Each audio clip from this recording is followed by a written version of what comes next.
Can you hear footsteps? The shoes that you hear walking through Alloway Tunnel today are very different to the ones that would have been worn in the streets of Ayrshire in the past. For a start, they were made locally. Did you know that McBlain, just up the road, once had 10 factories making shoes and boots? They made over 1 million pairs every year. In the early 1900s, these factories were one of the main employers in this area, with around 1,500 people working in them at one time. The shoes they made were sold in shops all over Britain and beyond. Shoes tell us a lot about the way people live, and these factories make good quality boots to meet the needs of country workers like foresters, farmers and gamekeepers.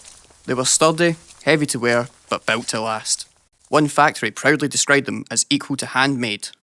Working boots that won't let you down. If your feet's richt, you're all richt, their brochure told us.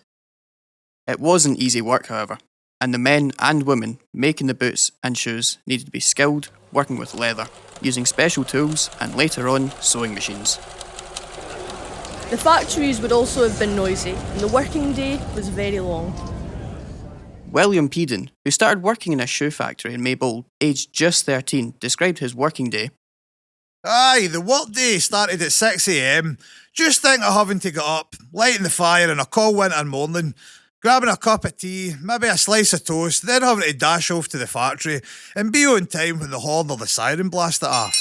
They worked through until 6 p.m, going home for a quick bite of breakfast and lunch. The factory doors were locked during the working day, and anyone late back would have their wages docked. But times change, and by the end of the Second World War, there were only 2 factories remaining as demand for quality footwear of this kind declined. By the late 1960s, these factories could no longer compete with the cheaper mass-produced footwear being manufactured in larger towns and cities, and McBlain's shoemaking industry disappeared. If you listen very closely, as you walk through this tunnel, you might just hear echoes of this important part of Ayrshire's industrial heritage.